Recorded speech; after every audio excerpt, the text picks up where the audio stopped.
Hi guys, and welcome back to my channel. As you may well know, I have worked in the luxury resale industry for 5 years. So in today's video, I will be sharing a list of things with you that people typically end up selling. A lot of these items are very popular, and I'm not in any way suggesting that to buy them isn't the best thing. But what I will say is that if I had any of these pieces on my wish list, I would opt to buy them pre-loved instead. That way you're able to save a little bit of money in the process, because you know this is something that may not last forever in your collection. Just remember that if there's an overabundance of something on the market, that's going to drive down the price. Supply, demand, if you're adding more supply to the market, the prices will go down. And the reason that there is a lot of supply is because these are things that people end up selling. And for me with resale, I tend to, once I do sell something that I bought pre-loved, I do tend to sell it for around the same price that I originally bought it for. When you do buy retail, you end up losing money in the end most of the time. So that's what I would do instead. I am basing this off of my experience in the pre-loved industry, but please comment down below with any pieces in your collection that you were dying for and you ended up selling. So the first piece on my list is designer luggage. Number one thing that we get in all the time, and they are so impossibly hard to sell, are garment bags. What is it with garment bags? Designer luggage pieces, I think that what happens, the reason that people do buy them is sort of, and I sort of alluded to this in one of my last videos, there's a lot of hype around owning designer luggage. I'm not saying that they're not great, that they're not great quality, but I do sort of see them as like a phase that people will have in their life. And then there's a point afterwards where something changes and it's no longer as important. And these pieces tend to lose some of their luster. Also, over the course of time, they tend to get beat up. And they tend to get beat up because, you know, they're luggage pieces and that's how they're used. But there just comes a point in people's lives where designer things may, you know, fall out of favor in their eyes. The rolling luggage that you maybe bought in the 90s or early 2000s, nowadays they are stand up and you don't have to actually, like, you know, tip them over in order to roll them. Technology basically progresses. If you do want to buy a luggage piece, I would definitely recommend going pre-loved, because you're able to save a whole bunch of money, and if you do decide to sell it later on, then you won't lose as much. You may be able to sell it for the same price that you paid for it and still get the use out of it. And for me, that is the best possible outcome when it comes to buying designer goods. Next offender on my list are designer high heels, especially a Christian Louboutin 120 millimeter. These, I love them. I personally find them extremely comfortable, but I'm weird, and I know that. I will say that this isn't so much anymore, but over the last 10 years or so, it sort of seemed like a source of pride to be able to walk in uncomfortable shoes and to be able to deal with that. And nowadays, even outside of just people not wanting to wear heels anymore, people are not willing to put up with uncomfortable shoes the way that we used to. I would hear so many people in many of circles I used to run in sort of like looking down on other people because they couldn't spend the entire night in an uncomfortable shoe. That is something I do not see anymore. I don't know if it's because I've gotten older or because people are just less willing to deal with discomfort. Either way, I think it's a great thing. But another thing outside of that, so I mentioned specifically 120 millimeter Christian Louboutin heels. Those are definitely something that people end up selling after a while. But also, I do want to layer this into it as well. Every year or so, at least once a year, I will see a woman come in with a closet full of all of her designer shoes because they don't fit her anymore. It's usually, and it has been my experience, people have said, and I really hope this doesn't happen to me, but with pregnancy, after you get pregnant, many people have told me that your shoe size grow half a size for each pregnancy. That's sort of what I've heard from many people over many years. And so yeah, after you're pregnant, after you have your babies, you have a closet full of shoes that don't fit you anymore, so you end up selling them. So that is just something to really take into account when you are buying high heels. Now, yes, I do have a little, I'm looking at it now, nice little collection of designer shoes going, and I'm just hoping it doesn't happen to me, but I doubt I will be so lucky.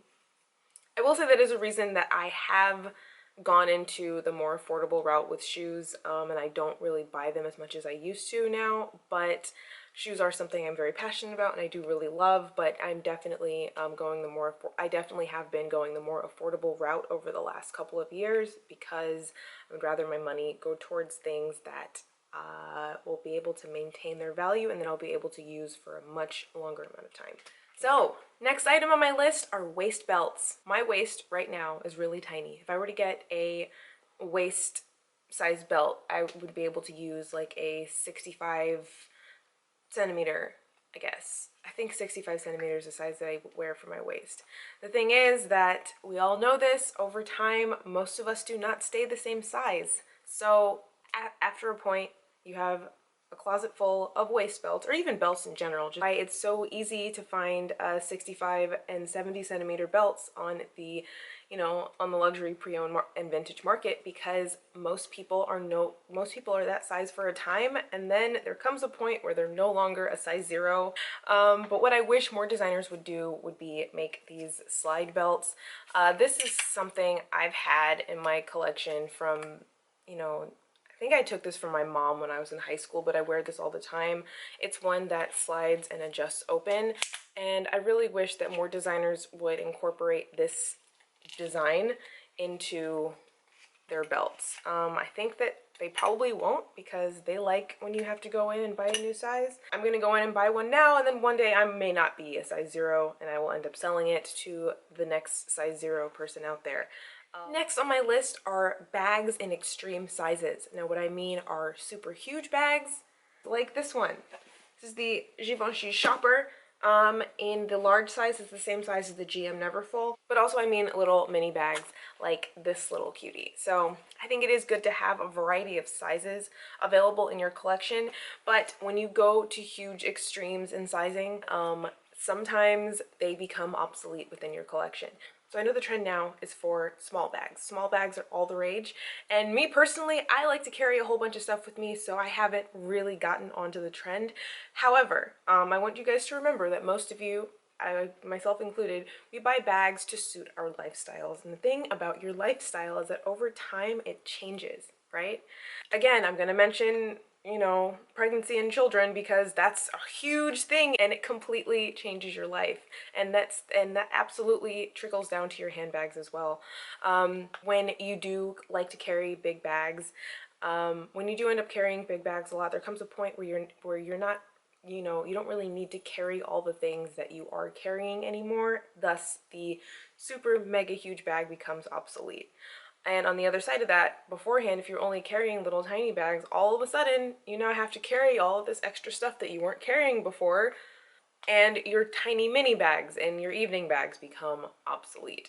So that is something to consider. I don't know that there's really anything you can do to counteract this. I mean, because no matter what, if you have kids or not, your life is going to change in some way. I know that I had a really huge change when I bought my laptop and ended up having to carry it every day. That definitely, took a toll on a couple of bags in my collection because it didn't fit inside of them, but size is definitely something to take into account. Just do remember you may need to phase out some of your bags from your collection due to their size. Next on my list are clutches and okay, I'm just going to say clutches. I'm going to show a picture of the type of clutch I'm speaking of, as well as the French word for it that I'm not going to try to pronounce. Sorry. Clutches are used when you go out on like fancy nights out and like fancy evening events and things like that. A lot of people will do that for a time in their life, and then there comes a point where they're not doing that anymore. A clutch and those super little tiny mini evening bags are definitely something in a collection that serves a very specific function. And if you're no longer going to, evening parties and things like that, then it's something really fancy and, shiny and sparkly that you can't incorporate into your everyday life, those tend to become obsolete in your collection when you're no longer going to those sorts of activities. So again, they're beautiful. I love the way they look, but at best I would say opt for bags in that style that have a detachable strap or a strap available, or a way to add a strap. Instead of picking out a beautiful clutch, try to find something that has a strap available. And I get it, it's going to be more expensive, but the money that you spend having a shoulder strap available is worth every penny, in my opinion. Also for resale value. The other thing about Minadaires is that, especially the vintage ones, nowadays, if a bag cannot hold a phone, then it's useless to most people. So just bear that in mind. And the thing is that, you know, Apple and Samsung aren't really consulting Gucci and Louis Vuitton when they are designing the new phone. So keep that in the front of your mind when you're looking for tiny little bags and clutches. So the last types of bags that people tend to end up selling are bags that can only go top handle. I love a good top handle tote. I didn't think that I would. I used to think that, you know, to carry a bag in the crook of your arm like that was just like it was a certain type of girl I always thought of in my mind that would carry a bag like this, but I guess I've become that girl. However, there comes a point where the thing gets too heavy and that is no longer something that you want to deal with. And that's how a lot of those bags end up on the resale market, especially when they are a larger size. And they do get heavy. Now I'm thinking of the Birkin, I'm thinking of the Saint Laurent Sac de Jour in the larger sizes. I'm thinking of the Celine luggage line. Beautiful, beautiful, beautiful bags. However, with the size and everything that you carry inside of it, to only be able to carry it on the crook of your arm, that is not the most comfortable way to carry a bag, and that is why you definitely see the resale value of the larger sizes of the Celine luggage not really retain as much of their value as the Nano has. So the entire reason that I started my channel was to pass on some of my experiences in the pre-loved luxury resale market onto you guys, and these are among my very favorite videos to film. So I hope that this information was helpful, and please comment down below with pieces that you have sold over the course of the year due to lifestyle changes. Because yeah, I just want to see like how my thoughts are tracking with all of your actual life experiences. So thank you so much for watching this. I hope you enjoyed. Give it a thumbs up if you like this video. Subscribe if you haven't already, and I will see you guys in my next one. Bye.